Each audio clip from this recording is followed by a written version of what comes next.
Hey there everyone and welcome to another community tournament. This is another one from the Discord and this was known as the Improvise, Adapt and Overcome. Now this tournament is going to be split into 5 videos. There's quite a lot of content to go through, there's quite a lot of me talking as well, having a look at the teams because this tournament was all about the team building. It's really interesting with the teams, as we'll go and see later on in this video. So this was organised by both Sassolino and Interference. Well, so I say organised, I mean hosted. They were the ones making sure everyone was doing this correctly because this was quite complicated and a lot of people found it hard to build the teams. They needed their teams checked tons. There was loads of organising to do, so I had to have 2 people organising it, and they had a nightmare trying to do it. It was challenging, but we got through it and it was fun, definitely fun to do. So the tournament rules, this is where it gets really interesting. And I'm going to have to talk for a few minutes on this page because there's a lot to go through. So the main idea is that we build the opponent's team rather than our own. So the way we did this was everyone put up their entire monster collection onto Google Drive. And then when we got our matchups, then we looked at what the opponent had and then we build a team from their monsters. And it had to be exactly 206 cost, which means you can't mess them up quite as badly as you'd think. But you're going to try and do everything you can to give them a team that just does not function, does not work, put sleep and poison together, put link stuff without enough monsters for link, all that kind of stuff. And there's also a nice balancing factor here between having a monster collection that's larger. Normally in any tournament, having a larger monster pool gives you an advantage. In this, it gives you a disadvantage. However, in some respects, that's also balanced out by usually the people with small collections. They know fewer of the monster movesets, so they're more likely to make mistakes. But anyway, it gives a big advantage to people with a small collection. And we'll see this in this particular video itself is a match between me, who had the largest collection in the tournament, against someone who had the smallest collection in the tournament. And yeah, our teams were kind of funny because of that. So obviously, there does have to be some stuff that's banned. While you're there to mess up the opponent, there are some things which are just simply too good. So on the ban list, we had all unevolved monsters. Unevolved monsters, they don't have the full moveset, and a lot of them just don't function that well. However, the exception was given to mythics. You could even give people first form mythics. This was because some people had in their collection a lot of unevolved monsters, so the pool you could actually choose from was tiny, and in fact, it wasn't even seen as that unbalanced giving someone a first form mythic because the cost of the monster is so low, and you've still got to hit that 206 cost. You've got to give them a load of legendaries which have their secret skills unlocked. And remember, of course, some people will have the legendaries evolved, so you can give them that legendary, but then they don't have the secret skill on, and it's like, I need to push more cost into their team, so I have to give them the legendaries which they have secret skills unlocked for. It gets really complicated and awkward. So anyway, it was decided that you could give people mythics, even in their first form, as a kind of monster that's really bad for their team. It wasn't unbalanced. I think only like one person ever used that exception anyway. The Thugs and the Pyramid Golems, they require each other to really function, so they were just all out, apart from Gaimid, because that doesn't need other Pyramid Golems to function. Then there's the Pupaper. So if you don't know, these they turn into the moths. However, you can't use the skill that turns them into a moth if you have another Pupaper on the field. So if you just gave the opponent like 3 Pupapers, and then, you know, you could just leave those 3 for the entire battle and they wouldn't be able to do anything. So that they were limited to 1. You could only give them 1 Pupaper. And then there were a bunch of super epics which were out because they were considered just they didn't offer enough. They were too awkward and they could be shut down too easily. So yeah, this was a tricky list, and there may be some which should have been on here, or maybe some which shouldn't have been on here. Personally, I didn't think that Ponty Bear should have been on there, but or Inugard, because Inugard has Switch Friend. But anyway, that's what it was. We'll see as we go across the 5 different videos on this tournament. There are some monsters which are very good choices to put into the opponent's team. And then this is where it gets really restrictive. All super epics and epics that share abilities, so that is the standard ones that have, say, like the super epics twin killers, the ones which have the epics with stun bomb, you know, all that kind of stuff, they can't be put in there because they are they would make it a bit too boring. If everyone's just giving each other the standard stuff, I wanted to make it the more unique monsters. And all the 0 to 3 star monsters, apart from a few exceptions, which were, monsters that are actually reasonably good. So, with all that considered, it is actually pretty restrictive what you can pick, especially with the fact that you can only give people their monsters which are evolved to their final form. It was very surprising seeing other people's monster pools. They had a lot of monsters that weren't in their final evolution. So what you could choose from was incredibly restricted, and also trying to get up to the 206 cost means it's a lot of legendaries with their secret skills unlocked. So if people only had a few legendaries with their secret skills unlocked, those are the ones you had to pick. So while it was all about messing each other up, it was actually a lot more of like, okay, what can you really do with this person's monster pool? From your options that you have there, how can you mess that up with that?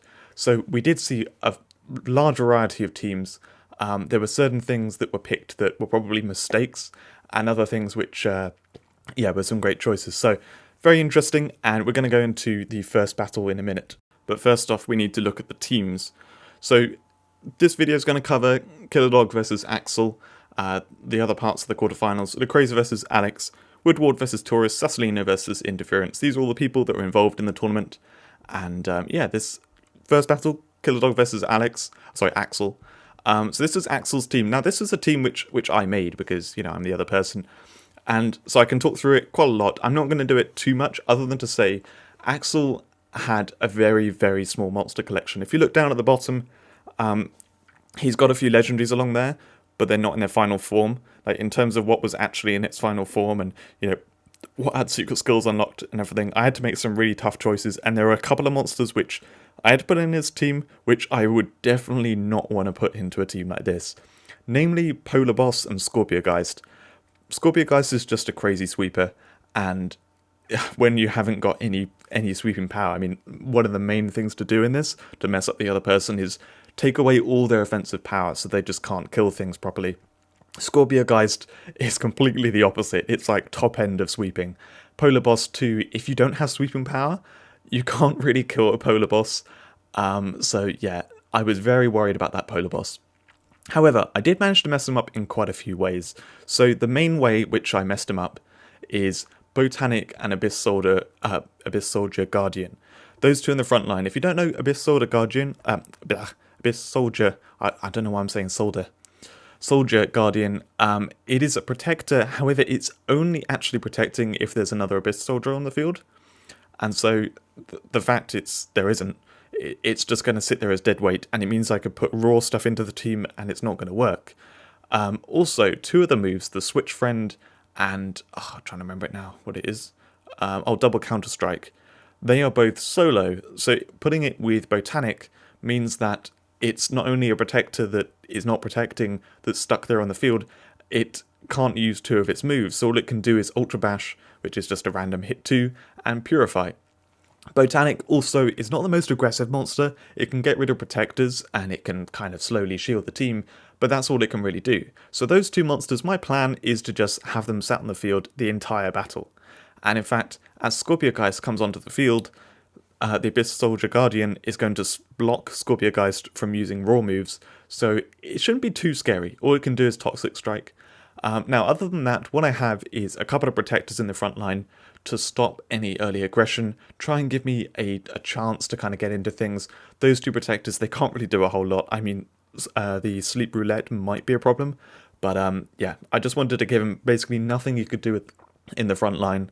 Botanic also is nice because if he kills my protectors, like if he does a similar strategy, giving me protectors, then hopefully I can just let him kill them, and then I can get something a bit more aggressive out on the field. Anyway, so we've got a couple of protectors. I was going to kill them off, then cut off other things. Demon Toad, there's only one other shadow monster going back further in the team, so the Link Mega Bomb is not an issue. And then as we go back, it starts becoming a little bit more dangerous. I put the Bitter Beast just behind Scorpiogeist, so I could decide to kill a different monster and leave Scorpiogeist for a second, so Bitter Beast comes in poisoned. Then, yeah, we get to the Polar Boss bit, pretty scary. Then we have Astrogolem and Rocolossus. Bear in mind, I'm leaving Botanic on the field the entire time, so that can load both Astrogolem and Rocolossus, so that's a worry. Then also Emeraldius is going to come in. That has the link double retribution, which I had to have on for the team cost, and it is going to be activated. It's got the link because there's quite a bit of earth here. I'm going to be leaving 2 earth monsters on the field too, so I've kind of got to kill Emeraldius as the first thing when that enters. The rabbit is far back because even though this is a super epic that's generally considered really bad and stuff, it's not actually that good for this special rule because it just has heal all, so it can sacrifice itself. So anyway, I just have that back there. Then I put Terragar at the back because any rocks it creates I can kind of just get rid of, so it won't really be able to use the throw move at all. You might also notice this is actually 204 cost rather than 206. That's because Axel wasn't quite hero rank 100. Anyway, so now we're looking at my team, which was created by Axel. So here, what he's gone for is quite good at the beginning. He's definitely picked some really bad super epics and bad stuff in my team, but there's a few mistakes, and I mean this not as like a really heavy criticism, and I don't mean to be down on Axel's team building. He did a brilliant job here. However, it's quite clear that he didn't know the movesets of some monsters, so he made a few mistakes, which I will point out. So I can't remember the name of it now. The ice bear at the front line there, that needs link water, and he very smartly has not put any water in the rest of the team other than Atlantean, which 2 doesn't make link happen, so that can't use anything. It can just try and charge Bloodgrave and then use Bloodgrave. It's also got the Atlantean there, which requires solo, so that's getting blocked by the ice bear. Very nice, well thought out there. However, what he doesn't realise is that Zulong has Protector Conversion. So my plan, looking at this immediately, is I can just Protector Conversion the bear. This then activates the solo on Atlantean, and in fact, that's then got the Purifying Mist, which is going to help Zulong. They can both be doing a sneak attack. I've got Voodoo next in line, which also has Purifying Mist, and in fact, I may even then be able to get the Link Shadow going on for the Link sneak attack. I'm not going to use that, to be honest, but basically I can get all the sneak attack stuff going on. So unfortunately, this messing me up at the start is not actually going to work. Then going further back, he's got a couple of super epics which are really bad. However, what he's done here is actually slightly unfortunate. He put Desikian right at the back because Desikian has Shield Field, and that's not going to help anything at the back of the team. But Sanguine Nymph in position 7 here, that has Switch Friend. So it can Switch Friend into the Desikian. So then I'll have Desikian for, that middle section of my team. Bit of a problem. And in fact, looking at this, what I immediately plan, because I know what, we each know what the opponent's going to have. I then plan, okay, I have sneak attack stuff at the front. I have a Tiamat as well with True Hit. I can switch Friend into Desikian, which has Raw Confidence Strike. So I'm thinking, okay, I'm actually going to try and Protector Lock him here and leave him with Aegis Dragon for the whole battle too. That is kind of what I plan from the outset before we go into the battle. Then going into the mid game, he's giving me Shiva Dragon. Shiva Dragon is just super, super powerful for this kind of special rule. Very bad choice, unfortunately. But yeah, the Bitter Beast, Shiny Bitter Beast, great choice. That's going to be useless. Molten P2, great as well. And then a couple of monsters, a couple of legendaries, which are not going to be that good either. And then a super aggro, which is a bit stronger. I'm not really sure why I picked that. But anyway, so a few mistakes in there, some other great choices. That's how my team looks. Let's take a look at the battle. Now, my battles were actually longer than the opponents', all the other battles. Because the teams I made just seemed to have less aggression than what everyone else made. But anyway, as you can see, it started how I wanted. I did the Protector Conversion on the... I actually missed the chance to see the name there. Anyway, the Sleep Roulette got Atlantean. Pretty nice. It did slow me down here at the beginning. And it tries to do skip. He does a couple of skips early on, which I just skip back on. I don't think he's that used to kind of higher level PvP where people just skip back the whole time. Anyway, so it goes with a Dire Demon. Sleep Roulette unfortunately doesn't work this time, just hits Dire Demon. Now I'm thinking here, what do I want to do? And what I could do is the Swift Pullback. I could go into Tiamat a bit early. I decide actually what I want to do is Protect with Voodoo to make Dire Demon's Sleep Roulette forced to go onto Voodoo, as well as me getting a more reliable sneak attack. Now I did sneak attack on Dire Demon there, and then realised straight afterwards that was pretty dumb, because he can just Dream Hunt and heal it back up. So that was quite useless. And I could have then done Sneak Attack on Dire Demon, which I don't know why I didn't do. Oh, I think maybe it'd been taken off. Anyway, doesn't matter. So you can see I was trying to go with the Protector Lock, trying to kill Dire Demon and leave Aegis Dragon alive, rather than going for Aegis Dragon there early on. I'm going to try and push for this Protector Lock at the beginning, but so far he has killed 2 of my monsters. I'm 2 monsters down, and I haven't actually really done anything to his team, so it's getting started on his team. Sorry, he's getting started on my team. He does a skip there, but I force him to take a turn. What I'm really trying to line up here is stealth into the sneak attack. It's very awkward to do, especially because normally in PvP everyone is pushed to like doing certain moves the whole time. Like you're forced to hit something, a particular thing. That's removing stealth can sometimes be quite awkward, but in this, because you've just got kind of attacks to waste, it's very easy to just keep removing stealth. Anyway, so I take out the Dire Demon here. I've done the pullback into Sanguine Nymph so I can switch friend, and then I realise, yeah, darn it, Demon Toad's got Gravity Field, so I can't switch friend into Disikian. So I just accelerate, and I mean, to be honest, accelerate's going to help a lot, so it probably is good to do an accelerate first before the switch friend. He does Vile Rage on sorry, not Vile Rage, Enraged Teammate on Abyss Soldier Guardian. Now that's when I realised Demon Toad was actually a bad choice. Demon Toad is surprisingly good in this special rule, even though it's a link monster and stuff. The Enraged Teammate is very good for turning some useless monsters into powerful monsters. So yeah, I probably shouldn't have given him the Demon Toad, or at least I shouldn't have given him that early on, because he's now got the Abyss Soldier Guardian with double attack, plus 50% attack for the rest of the battle. It's incredibly powerful. So yeah, pretty big mistake on my part. Now, I thought about doing the switch friend, but if I do switch friend into Disikian now, then it'll come in poisoned, which I don't want. To be honest, in hindsight, I do have Purify, so it shouldn't have really been much of an issue. But I did the Ultra Quake anyway, because I wanted to take out the Scorpiogeist and just slow down his aggression as much as possible. He gets another turn with Abyss Soldier Guardian here. I'm getting better at saying that name though, better with practice. So he gets to do a pretty big hit on my monsters. And now I do the Purify Mist, because I've got a few monsters with hold ground. And with the sneak attack, I could go for the Aegis Dragon, and I could now just decide to leave Bitter Beast alone. However, I decide actually hitting Bitter Beast here is pretty good, because I can heal up with my next turns. Both Seraphian and Atlantean can heal my team, so I'm quite happy to take a Desperate Bite here. And I think he kind of thinks the same thing too, like a Desperate Bite isn't going to help that much, so he just does Live Flip Friend on the Bitter Beast. So now I give turn to take out that Bitter Beast with a couple of hits. My hits lining up quite nicely there. It is the big benefit of giving him Botanic, which doesn't have much aggression, Abyss Soldier Guardian, which has 250 second moves, and Aegis Dragon, if he does the give turn, that's quite a high second move as well, so it means I can line up the stealth a bit more easily. So he decides to do what he wants to do with this view. He just skips. I don't know why he doesn't just sacrifice it, to be honest, but maybe he's thinking he has to force me to kill it here, which is going to take a bit of effort. And in that time he's going to get more hits in.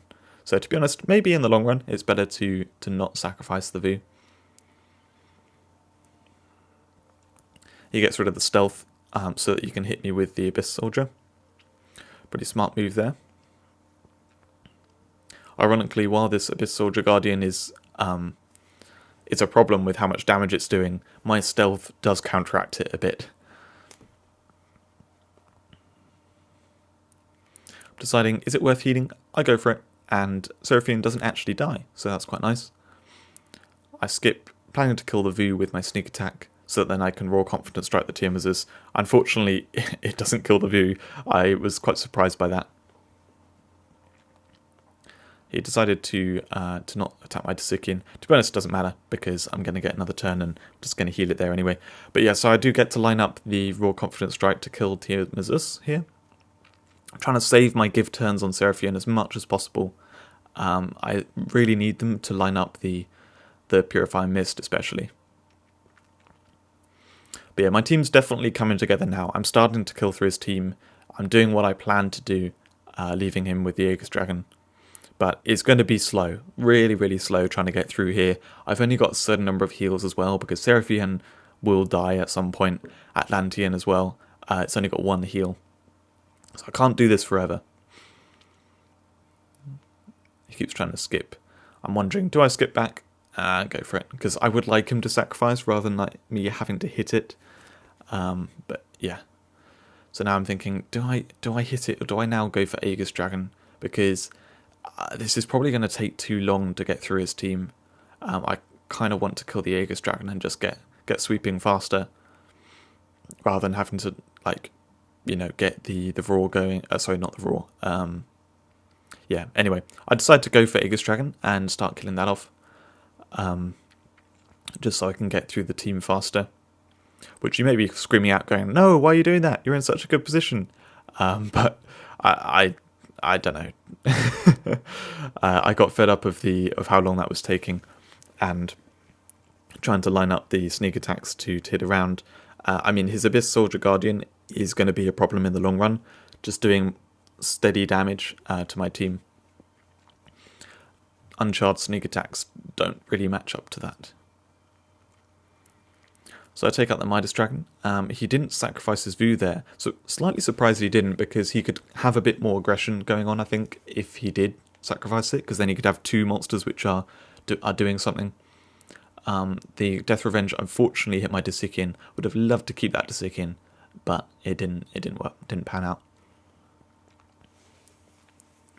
He takes out Lunar Lord and gets stunned. So this polar boss that I was extremely worried about, luckily it got stunned and I was able to just kill it. So that's not a problem. He now did the sacrifice, so now I have got 2 monsters I need to deal with, the Rocolossus and the Astro Golem. Oh yeah, this was actually, yeah, maybe something, this is what I was thinking about to do with killing the Aegis Dragon, was I needed to be able to have more aggression, and dealing with something like this Astro Golem and Rocolossus, I don't think I would be able to do that in terms of trying to line up my sneak attacks. It just wasn't going to be fast enough.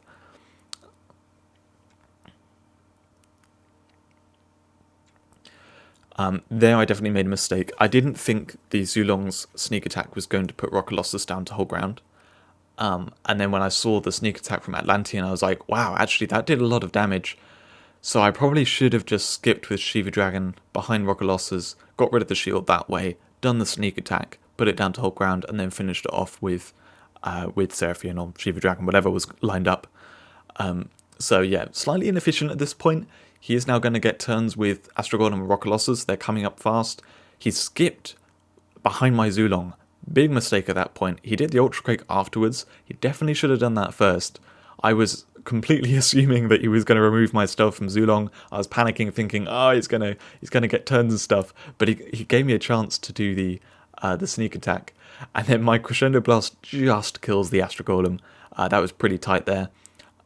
Unfortunately, this is the point when I ran out of give turns. I was really hoping I could give turn to Shiva Dragon, so I'm thinking, Shiva Dragon's gone now, because he's going to use the Link Double Retribution, hitting Shiva Dragon and probably Atlantean. He skips, so I'm a bit surprised, but I skip back. And then he's taking his time, trying to decide, and then he hits my Zulong and Atlantean. I was amazed. Oh, so surprised that he didn't kill my Shiva Dragon. Shiva Dragon is definitely the big problem here. It's also my Shiva Dragon +9, so it's going to be a massive problem for him. He's actually got quite a bit of Earth as well, which Shiva Dragon's obviously good against. So even Abyss Soldier Guardian can't hit Shiva Dragon that badly. Anyway, he really wants my sneak attack stuff gone. It's hurt him too much. It's got to go. I try and do a desperate bite on Amarodius. Doesn't quite kill it. Oh, so close. But I deserve that for the really close, the really lucky kills that I got earlier on. So at this point, I do the healing because Seraphine isn't going to be much more help. It hasn't got give turn anymore. Purify I don't need anymore either. And I leave Emeraldius because it's stunned to massive seconds, but then I just decide to kill it. I'm not entirely sure why I did that. I probably should have just hit the Nox Dragon, but anyway, I can kill through this team here. Gear Tyrant's got Blood Fury charged. I can just keep killing these Rockoids with my monsters. So now Shiva Dragon can kill Botanic, and then I've got the Chrono Killer for Nox Dragon, and it's pretty much wrapped up here. So yeah, I managed to win this battle. So Axel was out. I was through to the next round. Really great battle. Very close at points. Very tricky decisions.